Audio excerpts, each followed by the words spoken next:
I don't really exist. You watching this right now, I don't actually exist. I'm not actually real. You're not real at the end of this other side of the screen. Everything you see behind that screen isn't real. When that screen turns off, that is when real life begins. We're living in an age where our lives are dominated by screens, but our minds haven't evolved to understand that a screen isn't real life. That's why we love movies, that's why we love films, that's why we love TV and games and porn. These are also addicting because of the simple fact we cannot tell that these aren't real. We can't tell that these aren't real life. Our brains haven't caught up with the fact that these screens, these images that are projecting into our head aren't actually happening. That's why we have weird relationships with streamers or YouTubers, you know? That's why we think we know who Hamza is when really he's just some guy behind his screen. It was not real. Until you go out and meet him in real life, if that ever happens, you know, or you meet me, you know, I'm not actually real. This is something I've struggled with a lot of my life, you know, a lot of my men of my generation as well were raised behind screens. Maybe old generations it was TVs, but especially in the internet age, you know, we were raised behind screens, and it's only gotten worse as the screens have become more compact, more tight, and they're now in the palm of our hands. What can we do to understand or help us realize that real life begins when all the screens turned off and you get out into nature? You know, I got up this morning and I went for a walk. I just felt at the moment really. It's a beautiful day. It was a bit cold. I just went for a walk in a t-shirt. That's another good advantage of cold showers. You don't need to wear a jacket anymore.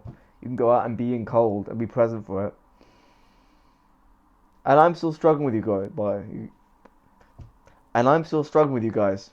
I'm still here with you boys. I'm not down the road like Hamza who hasn't touched his dick in 4 years or some shit, you know. I'm still touching my dick. I'm still jerking off, you know. I'm still looking at porn. I'm still doing the degenerate shit. And I'm not happy about it. I'm not happy about it. I don't want you guys to fall down the same paths as me. But I've got to be honest in this journey. I have to be honest, because there's no point in me here saying here, you know, I've completed all these things, I've done this, I've evolved into the next stage of existence of my life, you know, where I don't struggle with this shit. No, I'm struggling with this shit to the very day, you know, man. Wednesday, I stayed up playing like till 11 a.m. playing fucking video games with friends on Discord, like a fucking Jeffrey. And I know I had to get up at 5 a.m. and I got up and I impacted my sleep, and that impacted sleep, impacted my work schedule, and impacted my work schedule, you know. I wasn't as productive, and I didn't do the shit I needed to do, you know. It took me like 2 hours to fucking get around doing a fucking Duolingo lesson, you know. I've downloaded a bunch of fucking shit onto my phone again, you know. I didn't have any apps like a week ago. Now I've got fucking Grinder, Bumble, Hinge, fucking Instagram as well, you know. All that shit, man. It's gonna go somewhere else as well, you know. I'm struggling with dating, with relationships, you know. I've been out of a relationship for 6 years, you know, since 18 really was the last time I had a girlfriend, you know. I haven't had any kind of relationship since. I could go into detail about my university life. It was just a degenerate filled time where I just fucked about maybe. And maybe that, in some ways I got to find out what I like, but in other ways I just kind of, yeah, I didn't really achieve much as well because I I just fucked about and I fucked around, and it's kind of, yeah, going off the subject of the thing, but yeah.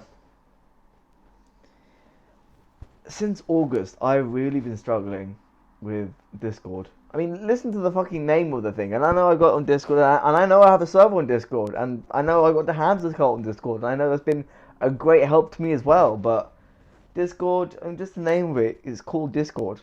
Discord means that something is not in accord, not in alignment. It literally disrupts everything. Like these fuckers who are making these apps right now, they don't even have to lie about it anymore. They know they're unproductive. They know they're gonna Discord, you know, can make everything chaotic, you know. What is it Hamza said? There was a study by my King's College London, you know, that being high makes you just as productive as when you have notifications on your phone. Isn't that crazy? You think how unproductive, unfocused you are when you're high? Or certainly I was, you know, I didn't do fucking shit when I was high. And that notifications are just as fucking bad. And having those shitty apps on my phone are just as bad. And maybe there's some remit, you know, because I do want to date. I do want to meet people. I do want to go out and, you know, live life again. Now I'm starting to actually work on myself, build my body, you know, build that dream body, build a good mindset, you know, do deep work kind of stuff, you know, do journaling, do gratitude lists, meditate and sort of be more holistically kind to myself and kind of uncover who I am internally.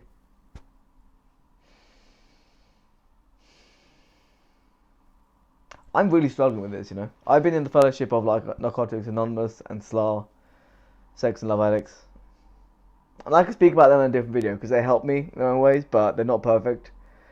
And maybe I'll go to fucking rant. There's a lot of broken people on those programs who Hams didn't get me clean. I'll preface this right. Hams' videos didn't get me clean. They didn't get me off drugs. Going to like Narcotics Anonymous and hearing from other addicts helped me stay off drugs. But Hams' videos helped me feel that space now, have with drugs, with all the productivity things that in Narcotics Anonymous or things like that, they kind of just ask you to be dependent on the program, dependent on the system and the process. But there's nothing in there about like productivity or, well, there is some things about gratitude and meditation. That's true, actually. They do emphasize some things, but there's other things as well that are just unproductive or maybe just inconsistent. I don't know. I relate more with my guys in the tribe than I do with guys in Narcotics Anonymous, It's plain and simple. But yeah, people behind the screen aren't actually real. I was struggling for so long because since August, really, I've been using Discord a lot for my social engagement. Completely, actually. I'll fucking out it, completely. Outside of the volunteering I was doing every Saturday a few months back, I was just, the only engagement I was really getting with people was through Discord, man. And that's unhealthy. I know it's unhealthy. But it's so easy because there's no growth there, There's no growth. It doesn't take a lot of effort to go out and just turn on a Discord camera and talk to people. And the funny thing is, I've thought I was an introvert for my entire life. I fucking love talking to people. I really do like it. Only in the past sort of few months I've been on self-improvement and actually been understanding myself. I can be by myself. I can read a book for an hour. I can meditate. I can I'm good with myself. But there is something about talking to people that really brings something out. You see how I am with you guys on here? You see how excited I get about this shit? Because it works, man. This shit fucking works. And this process works. But I'm backsliding as well. Shit's coming up, This whole week I've been obsessed about this guy. And I've kind of fixed things up with it now, I've kind of gotten over him. But I go deep and hard in love, I go deep. Well, I say love. It's attachment. It's anxious attachment. I call it love because that's what I think love is, when really it's like having an allergic reaction and thinking it's a fucking orgasm, It's nothing the same. I'm having an allergic reaction to a person who is triggering my abandonment issues. That's it. That's all it is, man. This is nothing to do with screens, isn't it? This is completely off topic about screens, but real life happens when the screen turns off. I need to do more time away from my screens. I work virtually, I work virtually. I play video games on these screens, I socialize with people on these screens, I fucking even go to bed and look at these screens. How much that fucks up my sleep, man. I didn't even sleep properly, Man, I was meant to work out this morning. I didn't work out. I was meant to get up at 5 a.m. and work out and lift weights. I didn't. I was up late on Discord. Just fucking jerking off and shit, VCing with people. Absolute Jeffrey degenerate stuff, man. Because I'm still on this journey. I'm still in this struggle, I have not got everything down yet, I've not launched off from that place yet. I've got the habits. The habits are there and they're keeping me loyal and shit, but I'm still struggling, boys.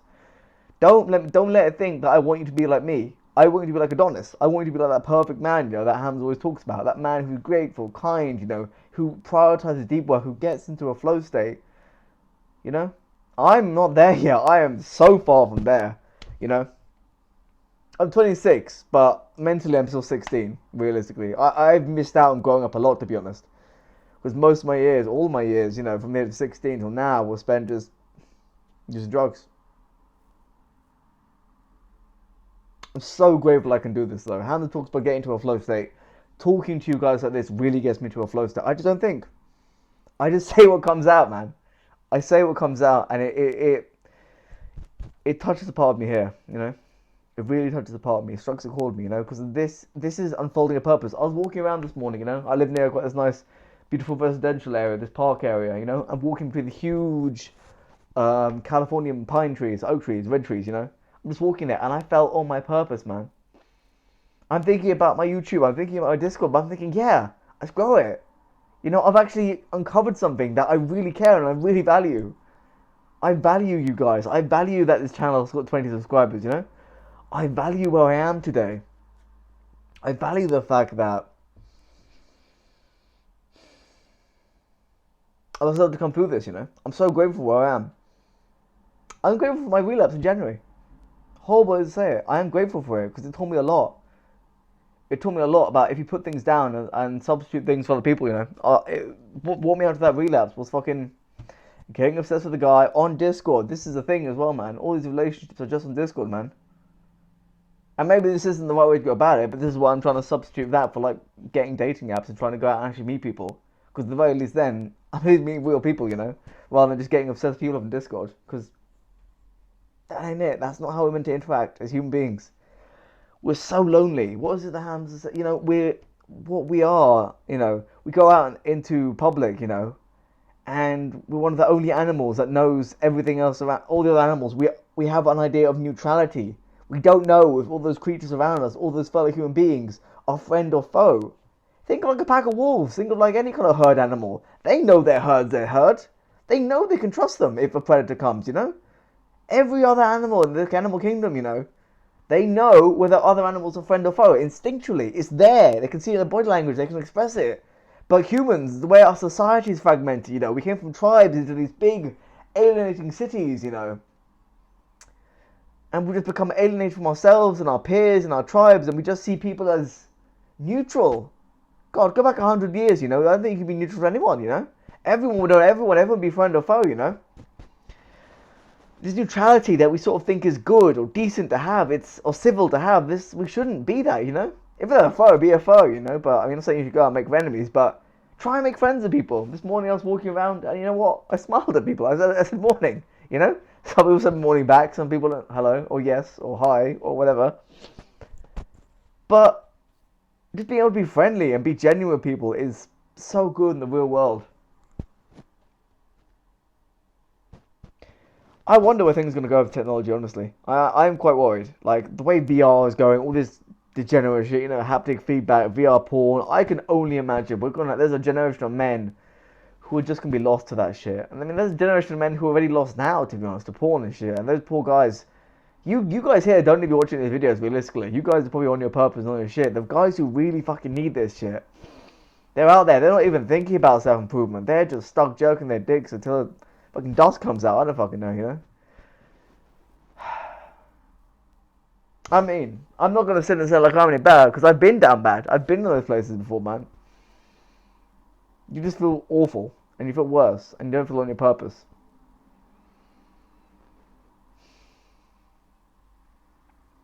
Real life begins when you turn the screen off, basically. That's the summation of the video. And I need to learn that lesson as much as everyone else, you know. I need to learn from you guys as much as you may need to learn from me. Because age is just a fucking number, you know, at the end of the day. I'm 26, but it doesn't matter if I haven't done anything in my life or I'm only just getting self-improvement now. It doesn't matter if you're 16, you're just starting self-improvement. Imagine the gains, man. Imagine the cumulative effect. But you know what as well? I'm grateful to be 26 and doing this now. Because maybe there's someone else out there like me, you know, who's also 26. Who's also been fucking around for most of his life, you know. He's not young, he's not 16, he's not 18. He can't get on self-improvement as quickly. He hasn't got that energy of youth, but maybe he sees me. Maybe they see me, you know, and they see me. I'm starting to get on this, you know. Even though I started in August and I fucked around for 10 years and stayed at 16, you know. I'm here now. I'm here now. I'm doing my best. I'm trying and I'm seeing results. And it's never impossible to change. It's never fucking impossible. Real life begins when the screen turns off, guys. Take care.